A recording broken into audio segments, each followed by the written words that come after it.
Hello, my name is Kim James and welcome to another episode of Zoom Chat with the Authors. I'm a contributing author of the best-selling book Drone Professional 1, which came out at the beginning of the year. And the book is the latest thinking on drone technology and use cases by 16 drone professionals around the world. You can see them behind me here, there somewhere. And today's chat is unique because I have the absolute privilege of interviewing the editor of Drone Professional 1, Louise Jupp, who also wrote a chapter in the book, and that's what we're mainly going to be talking about today. Welcome, Louise. Hello, Kim. How are you doing I think it's almost week 8 of lockdown? Yeah, no, thanks. All right. I'm feeling a bit nervous being on the other side of this now, actually, being the interviewee. You've done so many now that you're properly practiced and they're so awesome. So I'm so glad to be doing this for you. Of course, thank you. Well, yeah, no, thanks very much. But how are you doing? Well, actually, we're operating a bit on our security side, so that's good. So we've been quite busy. We're heading into a CAA audit, so that's keeping us busy. We're doing a remote audit, actually. So we're good, actually. We're good. Keeping busy, which I think is key in this time, right? Definitely. Well, let's kick off. And Louise, I am now the shoes on the other foot, so I'm going to ask you, what do you do and what's your background? What do I do? Okay. Well, my background is environmental science and environmental impact assessment and management. And really, I've been doing that for the last 28, 29 years or so. And I like gadgets. I sort of really enjoy aviation as well. But I grew up on a healthy diet of David Attenborough programs. And for me, you know, I have this great appreciation of our natural environment. And that's pretty much where I'm coming from. That's my background. I enjoy being outdoors. I enjoy going to the game reserves and things like that, and just enjoying our wonderful wildlife here in Africa. So you've been in the drone industry for a while. We actually met last year at a drone conference that we spoke at together. So I know a little bit about your background, but for our viewers and listeners, what attracted you to this industry of ours, which is so new and so evolving and so cutting edge?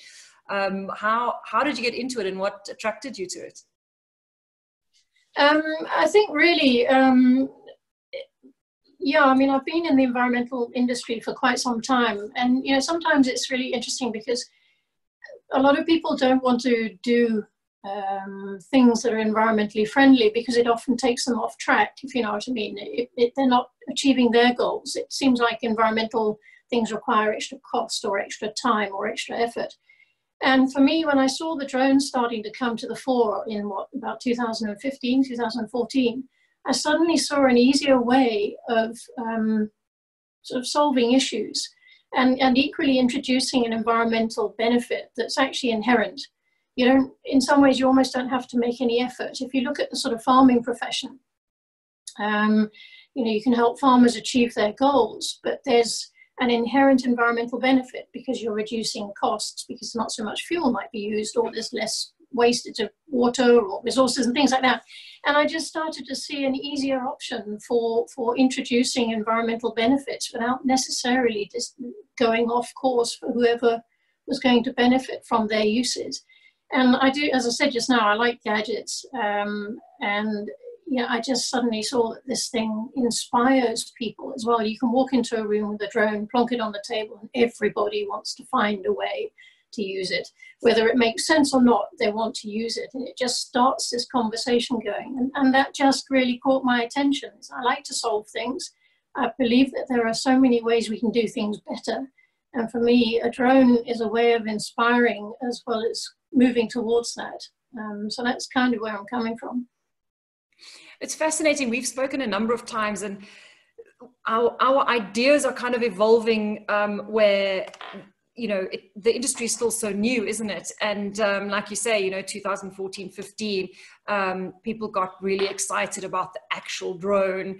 And even though our industry is still in its infancy, you know, we're now moving away from a little bit away from the actual kits, the actual drone, and really focusing on the infrastructure, not the infrastructure, but the ecosystem, more like it, and what the outputs are. And I think that's where we're kind of going to be chatting a little bit today about your chapter in the book. But more about the book. What was your idea behind Drone Professional One? Where did your idea come from? I know you've written a book before, and we'll talk about that as well.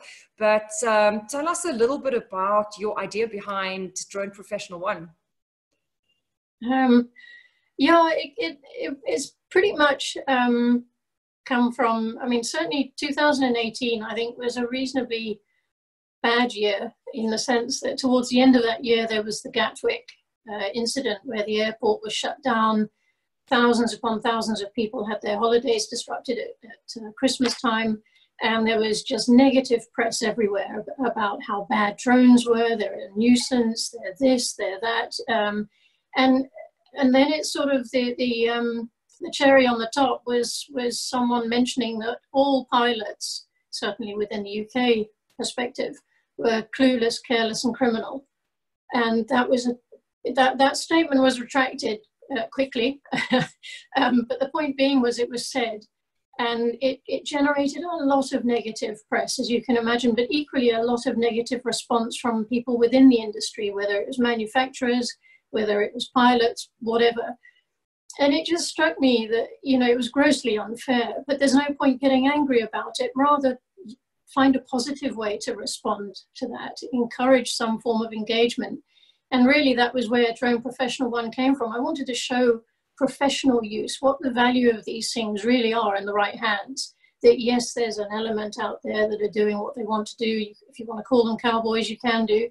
There are completely different facets of the drone industry, whether it's drone racing, whether it's professional uses, whether it's recreational uses, and what have you. And I just wanted to make a distinction that there's different people out there, that they cannot all be put under the same bracket. And I wanted to showcase professionals like yourself and like everybody else involved in the book, just the value that you can get if these are used by the right people. So that was really where it came from. I just wanted a positive response to all the negativity that was out there. Absolutely, and I think you did that so well. Everyone in the book is you know, passionate about the industry, and they've written about their use cases or their idea of where the industry is going.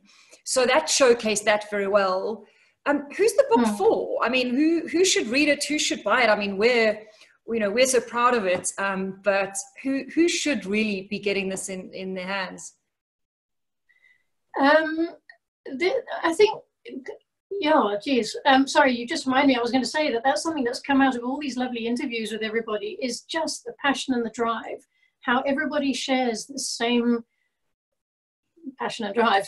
You know, that it's incredible talking to everybody and hearing it over and over again. Everybody in the book has got this vision, and they're taking it and they're driving it. But in terms of who the book's for, it is for other professionals, but equally it's for people that are looking at the industry and thinking, well, what can I do? You know, because it's easy to get focused on one area, or think it's just about the drone, or to think it might, be about, I'm not sure, one specific application. And equally it's for the skeptics. There are still people, whether they're officials or whether they're the members of the public or whatever you might want to say, there are people out there that still haven't quite got an idea about just the full value of these. I think it was Louise talks about, you know, needing to educate, and that's absolutely right. And I see the book as benefiting people inside the industry and outside the industry. And I really hope that people have looked at it and read it and and had one of those aha moments and figured this is something we've got to do. You and I have had discussions about our aha moments, having read the entire book, and even now going through all the Zoom chats that you've done. There's a theme, right? There's a theme besides the passion and the commitment to the industry and growing the industry. What's the theme that gets pulled through all of these chapters? Well, one of the things I think that for me that stands out is that there's more to this than meets the eye. In the, there's a lot of hype, and the manufacturers will tell you that you can just take this out the box and go and do what you like. And I think one of the themes that's popping out is it's not quite, it isn't that simple. Drones can't answer everything. It's more than just the drone, and it's more than just moving the sticks and flying it about. There's procedures, there's standards, there's regulations. Yeah. There's all sorts of things. That's for me one of the things that pops out is that there is hype that goes with drones, and also sometimes narrow-minded thinking. And I think the book brings out there's a lot more to this than meets the eye, especially from the professional perspective. Is that the same for you? Yeah, and I think the big thing for me was the theme on regulation, and maybe specifically in South Africa, but how the regulations are in part still restrictive to many parts of the industry and to many people wanting to get into the industry. But also that they need to be moving along. They need to be, the regulation makers have to keep innovative. They have to drive to keep up with the technology. The technology can do a lot, and minus the hype, but the regulations are still a bit of a, maybe a barrier, or maybe not moving fast enough. That to me came out quite strongly. Yeah, no, that's true. Actually, I think you're absolutely right. It's the one everybody says. I think it's Drone II have, various reports. It's the number one thing that people will consistently bring out, even in countries that we feel have got a lot more freedom than we have. They'll still say it's certainly the harmonization as well. It's not just the regulations themselves, it's the fact that here you can go from South Africa to somewhere else and suddenly you've got this restriction that can't even travel with the batteries easily. There's huge issues to deal with in that regard. But yeah, you're right, the regulations are a headache. And, maybe we're just impatient. Drones haven't been around for more than 5 minutes in the grand scheme of the history of aviation. So if we think of how far manned aviation has come and how strict that is, if we think about manned pilots and commercial pilots and the paperwork they have to do and the regulations they have to know and learn, and absolutely, flying a little drone is not like flying a 737 or what have you, but there are still safety aspects that the more, and I think I spoke about that in my interview with you, that the longer we are in this industry, the more we learn about safety and how misused can cause issues. So we need to find a balance, right, around regulations and how stringent they are, but still keeping safe. Oh, absolutely. No, I couldn't agree with you more. I kind of had fun with that in the introduction, sort of drawing a parallel between the drone industry or the unmanned industry and manned. I think we are impatient, and I think half of it's just because we see the value, we do. And we're so sort of passionate and excited about getting it going and using it. And it's very difficult when you come across, the sort of what appears to be a brick wall to us when we're trying to get going. It's like your head up against the window with the sweets. Absolutely. Yeah. So, you're right. And I think I absolutely agree with you. Every day I learn another reason why something that seems so illogical suddenly does, in fact, bear, it does become reasonable when you understand the background behind it. But sometimes, a lot of these people, it's interesting, a lot of people in the professional drone industry now are professionals in other things. And, when you talk to scientists or engineers, in particular, there's lots of other people, but, you can often have your own logical thinking. And sometimes this whole process, the legal process, can seem totally illogical. Like, for an example, why do we have to have such a high level of a medical certificate, for example, when we're not actually in the aircraft? And, you have to understand why that is. And and without knowing, it can seem, well, what's the point? It seems bizarre. So I think, there definitely needs to be more engagement and more flexibility between the two groups. I think it's easy to start banging heads. I'm shaking the camera. But it's the passion, Louise, the passion. Oh, absolutely, yeah. And when I get going on regulations and things, it can. But no, I think there's got to be more. I think some are being flexible with how they're dealing with it. But I certainly think there's got to be more engagement around the table with everybody. With all the key stakeholders that want to drive this, that want to monitor and make sure it's safe and control it and stuff like that. Sometimes there isn't enough of that. Absolutely. Well, I want to start talking about your chapter because it's key, and I had very little idea around the use case of drones in agriculture. And when I read your previous book, Precision Farming from Above, and now your chapter, I've learned so much. So the title is a mouthful, and I'm going to ask you what your key points of your chapter was, which was driving progress towards future food production targets and sustainable development goals. That's a mouthful. Sorry. Talk us through your chapter. Yeah, I'll try and keep it in a nutshell. I kind of alluded to it at the beginning, in the sense that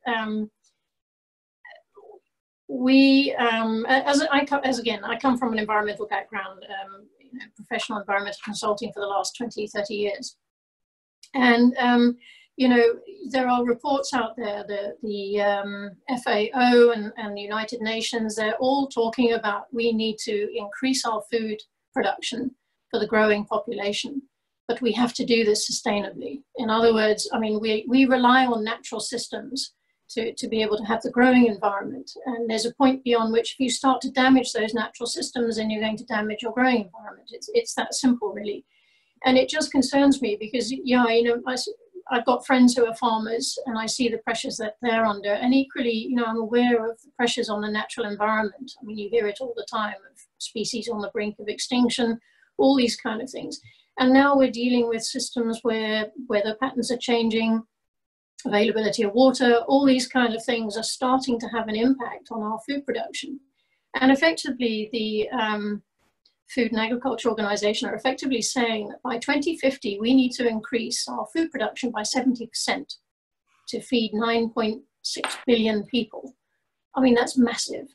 But on the other hand, they're equally saying we must do that with only 5% more land, which is great because they're recognizing the value of keeping the systems. But how do we do this? And effectively, they're driving this concept that we've got to have some form of revolution out there for food production, and it needs to rely on technology. And it's agriculture technology or agri-tech or ag-tech. And those are the kind of things that they're talking about now. They're recognizing that if farmers don't have more information about their growing environments, they can't become more efficient, more productive, and so on. But for me, like I said, you can't drive you can't tell someone they've got to be environmentally friendly if it goes against what they're trying to do. And as I said at the beginning, it's often the case that when somebody needs to make more profit, they may see that spending things on an environmental issue are expensive, and it's just not what they want to do. So for me, I see a value in drones in driving a goal that works for the farmer, whether it's a rural subsistent farmer trying to feed themselves or whether it's a commercial farmer trying to feed nations effectively. You are able to help them improve their profitability, and by helping them improve their productivity, by being more efficient, by knowing where their plants are in trouble, being able to react to those specific plants with the specific resources at the right time. In itself carries an efficiency that comes back onto the environment, if you know what I mean. If you're not wasting your resources, you're not wasting time, you can produce more food from the parcels of land that you've cultivated effectively. And that's what really attracts me to this is, for me, I can achieve my goal of trying to, well, it's not just my goal, but it's something that's important to me, but the bigger goal of perhaps we've got a better chance of meeting these sustainability goals using drones in particular because of the inherent value that comes out of helping a farmer become more efficient, more productive, and therefore more profitable. And that's what appeals to me, is you're not fighting this issue and driving an environmental goal that they don't necessarily want. It's not, somebody's hungry, they don't care. They want the food, you know. It's so interesting, Louise. I mean, putting it. Sorry to interrupt. It was so interesting when I read your chapter. There was one piece on the United Nations sustainable goals or sustainable development goals, which I think they wrote in 2015. And there were a whole number of goals, but the one that stood out for me was that from now, we have 10 years to reach that goal number 2 of zero hunger. And you just mentioned hunger. To end hunger, I'm just reading this now because I made a note of it. To end hunger, achieve food security, improve nutrition, and promote sustainable agriculture. And we basically have 10 years left. When I say we, according to this United Nations Sustainable Development Goals. Is that even possible? I would have to say probably not, without being too blunt. I think achievements have been made, but it's not enough. I think it's now becoming a goal that's going to have to be revised, to be honest with you. But I think, so it's like with all of these goals from an environmental perspective, like we have to keep resetting climate change related or responding to climate or world pollution sort of things. They keep changing the goals because you've got to try and work in the economics, the economy of it all, and so on, and other social issues. So I honestly don't know if we're going to achieve zero hunger, and I doubt it, to be honest with you, looking at current patterns. But the thing for me, coming back to with drones, and I don't think it should be every farmer that has a drone. I think that's something important, and I also don't think that drones will solve everything, but they provide a level of information that is not available to a lot of people right now. And I think that's the power. It's not letting someone fly. It's somehow giving them access to data that is collected that they can use. And I mean, it's been shown to have some reasonably big improvements. Whether they're enough to meet those zero hunger goals by 2030, as you say, in 10 years' time, at least it will make some improvement. It's got to be better than nothing. And I just kind of think that this is a step forward in helping to drive bigger levels of improvement than perhaps we're seeing at the moment. Because, I mean, not everybody can go and afford one of these high-tech tractors or, that does all this, impressive spraying as and when you need it. Not everybody can have that. But there's something about the data collection and the availability of that data through the use of drones that just, for me, I think is just a major step forward. It's so fascinating you say that. Not everyone's going to be able to afford the technology, but the outputs are so valuable. And I guess that's a whole nother can of worms around funding for smaller farmers who are massively reliant on their crops for their family, extended family, village, etc. A lot of the commercial farmers are insured if something goes wrong with their crops, I guess. But it's interesting. I haven't even shared this with you, but over the weekend I was chatting with someone who's kind of interested in this as a hobby, and was saying that he had gotten some aerial footage over a orchard of some sort, and had collected some data and had shared it with the farmer, and it showed through the software he was using that there was one area of these citrus trees that was dry.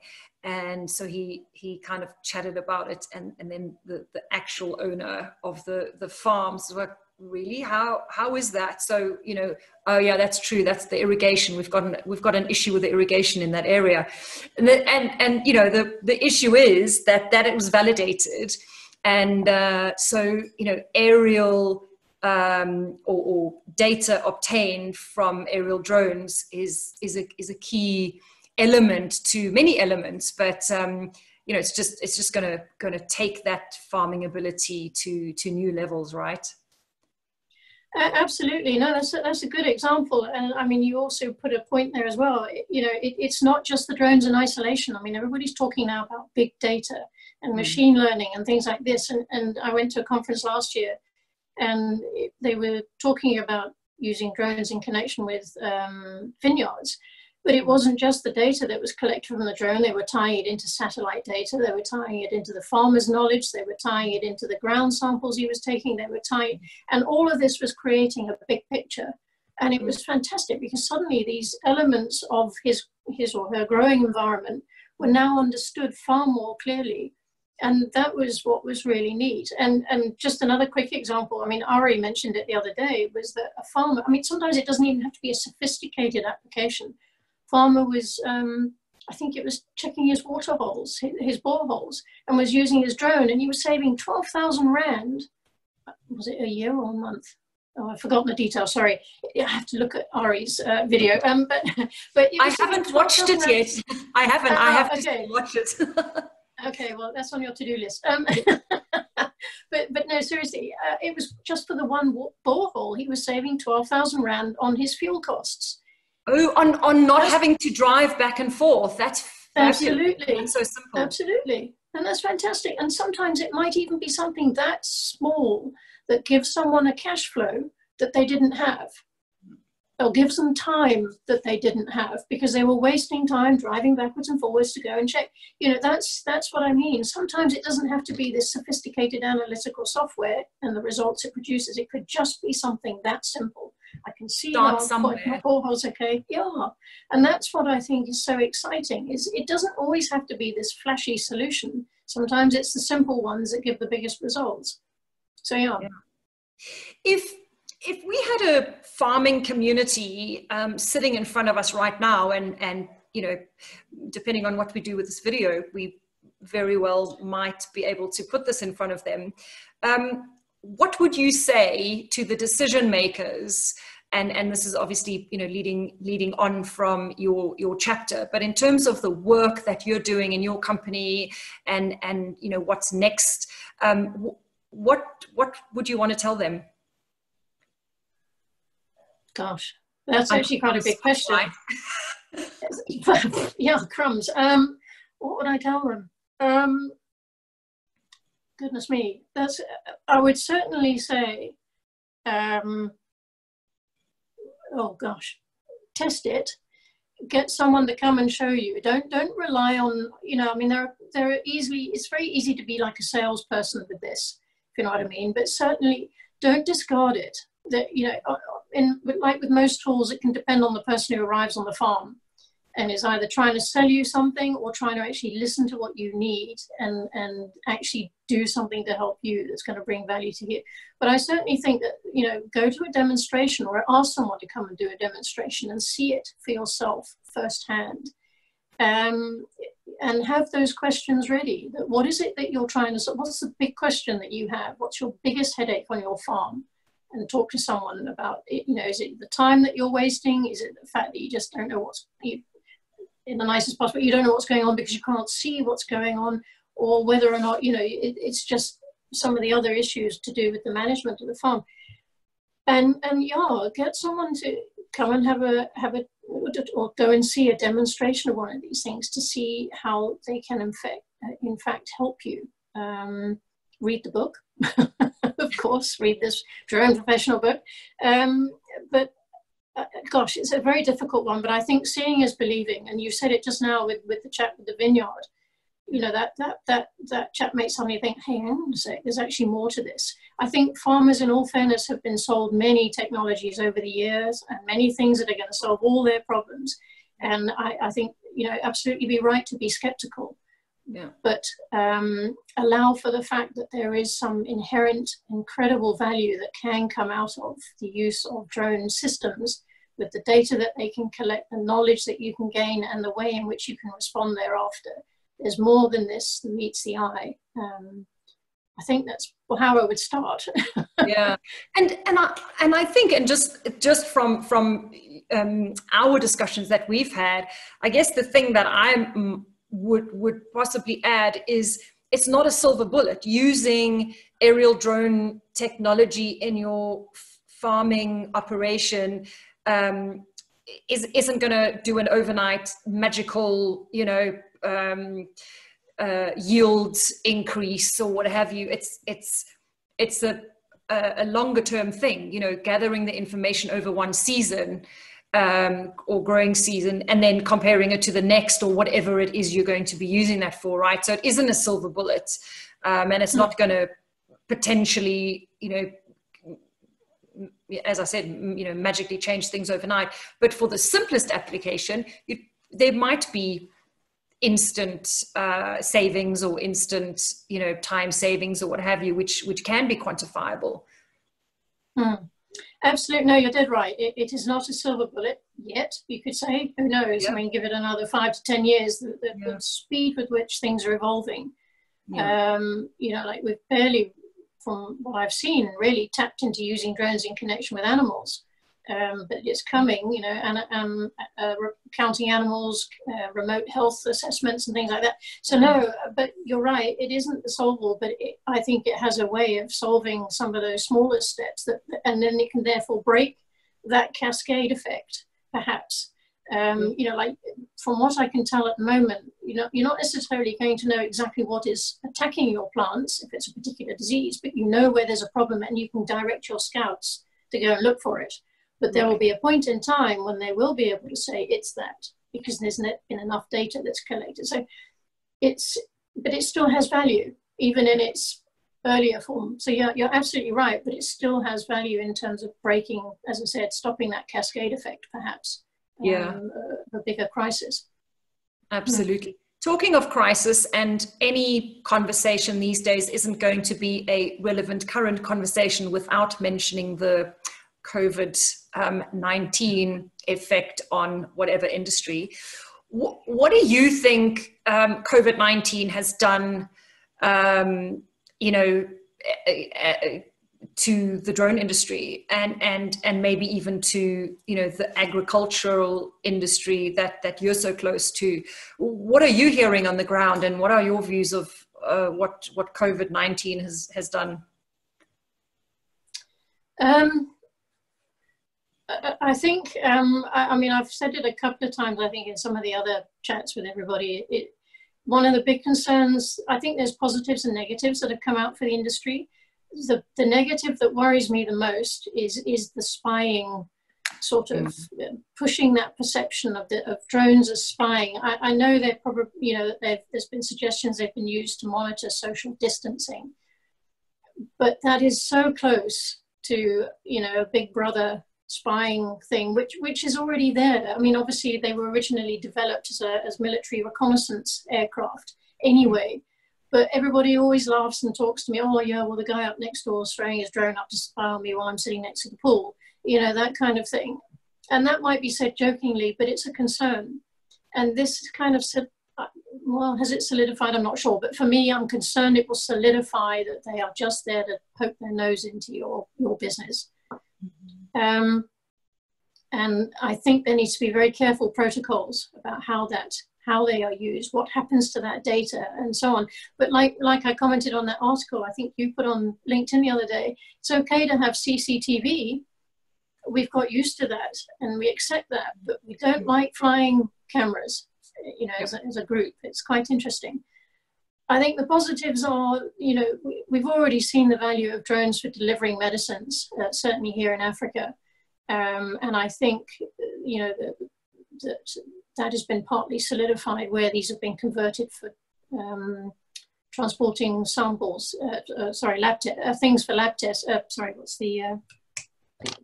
I suppose it is samples, transporting things so that you can go and check whether or not someone's got the disease. And that kind of thing. I think that's fantastic. There's also sort of, I don't know if it is being done, but whether or not there are food deliveries rather for people in need, rather than just for people who, just want a takeaway. I think there's things for that. So, there's that positive side, that more humanitarian side, I think, has definitely come to the fore a bit more, and people have been converting their services to help. Whether the crop spraying type applications for disinfectant is appropriate really depends on the scenario and the situation. I would almost say, and Ari said it, it's not quite my idea, but he's right, is rather these ground-driven robots, you know, these ground-driven remote-controlled vehicles are probably more effective in that regard. So yeah, I'm not sure. I think there's positives and negatives as with everything. And I can't remember the second part of your question, sorry. No, and so I think my kind of thoughts were going to COVID-19 and the use of drones and perhaps or not the use of drones, but COVID-19 and the effects it's had on the agricultural industry and you know, where maybe drones are being used already. We know that in South Africa specifically, airspace has been closed, essential services only are operating. We obviously only have one operator in South Africa who's licensed to crop spray legally at this stage. Yeah, so I just, you know, kind of was maybe asking for a comment from you on that, or anything you know from the industry that you're so close to. I've seen, to be honest with you, the more news I've seen about is really the concerns with demand and now food's being wasted. Yeah. Because, you know, the demand has changed. Nobody's going to restaurants. There's no tourists coming here or going anywhere else. You know, there's no traveling sales people or business people or whatever, and demand has dropped off enormously. And I haven't really, I know people have been touting the benefits of drones in terms of there's automatically a sort of social distancing involved, you know, in their use, and the value, the turnaround of the information without too many people being involved. I know that that's been sort of, but I'm not really sure. But I think going forward, there's also news that this is not going to be the last pandemic we're going to see. And it's as much related again to the fact that we're damaging the systems on which we rely, and also we're pushing wildlife together, which is one of the things that you then get these diseases crossing species. So, you know, we're coming back to this sustainable development sort of circle again. So I think going forward, there's even perhaps more of a need to have some form of high-tech involvement or tool for farmers to be able to produce the foods they need without destroying more land or taking more land from the systems that they rely on. And equally, I mean, it's more uncertainty for farmers. So the more they can reduce the risks that they can manage, the better they can handle the risks that are harder to manage, if you know what I mean. Does that make sense? I think there's something coming out of this in the future. Yeah, absolutely. You and I spoke, gosh, at the beginning of lockdown, when you interviewed me, and you asked me a question which I very diplomatically and probably evasively answered, where you said, you know, have SAPs or have the government contacted the drone operators around contributing towards some form of, you know, COVID-19 lockdown support or what have you. And at that point in time, you know, we had all volunteered, but no one had done anything. And I know, you know, a couple of us were on standby, but nothing's been done. And now we're kind of 7 weeks later, and still nothing. So I think hopefully not, but people have said, of course, you know, there probably will be another pandemic at some point. But yeah, I guess I was just putting that out there around maybe not this time. No one's really used the drone industry, the commercial drone industry,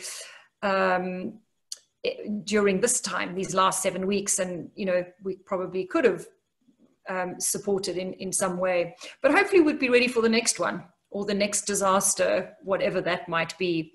So yeah, I thought I'd just put that out there, that we talked about that right at the beginning of lockdown, and here we are, and drones kind of haven't featured very much in the greater good for, you know, drones for good. No, I absolutely agree. I mean, I wrote a chapter for another book about, you know, about leadership, how leadership should take lessons from this, and what I felt I used, in fact, the manned aviation sort of how pilots respond to emergencies, and equally how the industry responds to safety and emergency management. And one of the things I feel that's got to come out of this whole thing is there has to be, well, what worked, what didn't work around the world. We now have to respond as a global entity to these things. And we've seen that some countries have responded well, some countries haven't responded at all, some countries have gone in between, and so on. And I just kind of feel that if we're going to handle these again, we've got to learn from what happened this time round. Just like you have in aviation, they have an investigation. They figure out what do we do to make sure that we can reduce this either happening again or equally respond properly. And that's what I kind of hope. And I hope that when somebody, I'm assuming it is going to happen, and I would like it to happen, is someone's going to, well, how can we make sure we respond better? And for example, how can the drone industry? Because I mean, obviously there's a safety element involved in it. And that's why people have been using them where they can, is you don't send people in anymore and exposing them to the risk or exposing others to the risk of the people going in. I mean, you can lose track of that, but you know what I mean. And I kind of hope that perhaps the whole aviation industry is used more effectively as some form of response to future pandemics, in terms of helping minimize risks to exposure, etc. Yeah, absolutely. Million-dollar question: is there going to be a drone professional too, Louise? Absolutely, yes, there is. It's interesting, right? Because you could find another 16 drone professionals to share their use cases and have a drone professional one, which is a different view from different people. What's your thinking behind drone professional 2? I definitely think, I mean, there are many applications that were not in professional 1 or covered by the experts in there. So I think there's more to be said. Like I said, I think we've barely tapped how we can use these things, and there are, it'd be interesting to hear from people that use them in connection with construction, for example, or the film industry. So I think there's plenty more showcases out there. There's also other professionals that you can see when you go onto LinkedIn that are applying drones for public safety, search and rescue, that I find, and zipline, the sort of medical deliveries, that really, I would love to have something that really starts to showcase that. And perhaps even some of the people that have been using drones positively during this crisis would be interesting. But yeah, definitely, I just, there is still a skepticism and a negative perception out there, and I think it just needs to be constantly updated with, hang on a sec, have a look at this, and let's see if we can change your mind. So yeah, there's definitely going to be another one. I have had some interest, so I'll put out a notice soon. Very good. And I think when we close this call, we absolutely need to share where Drone Professional 1 can be obtained. But I wanted to mention your previous book, which is Precision Farming from Above. That's from a couple of years ago, and the work you've been doing in the industry since then. I sense an update coming from that book as well, because I think things are moving so fast. Can we look forward to an update on that one? Yes, definitely. Oh gosh, you're giving away all my surprises. Yeah, yes, brilliant. Go. yeah, because I mean, yes, like that came out in August 2018. I just happen to have a copy here. There it is. But no, seriously, in all seriousness, 2018. It's amazing what's changed in just those 2 years. So I will definitely be updating that, using our current continuing lockdown as an opportunity to build some material for that. So yeah, definitely. So there's a couple of books coming soon. Brilliant. Louise, you are also an RPL instructor. You're obviously, we know you're an author and editor, but a speaker as well. Where can people get hold of you? What's the best way for people to get hold of you if they want to pick your brains or invite you to a conference or know more about your books and what you're doing? Yes, thank you. Yes, I realized I completely forgot to say that right at the beginning. Yeah, please reach out to me on LinkedIn under my name. Equally, my email address is louise@terrecoaviation.com. I'll put that rather than spell it out, but I'll give that for the link. So yeah, please contact me. I'd be interested to hear from people in the industry. Brilliant. You and I always have massively long chats, and we could probably chat about our industry and your specific specialism in the industry for much longer. But I think if there's anything we've missed, Louise, we still have a few minutes, I think, from what we've aimed for to chat. Is there something else you want to add that we haven't covered today? Crumbs. I'm not sure. I think I can't think of anything off the top of my mind. I mean, it is a huge subject, and once you start, it can.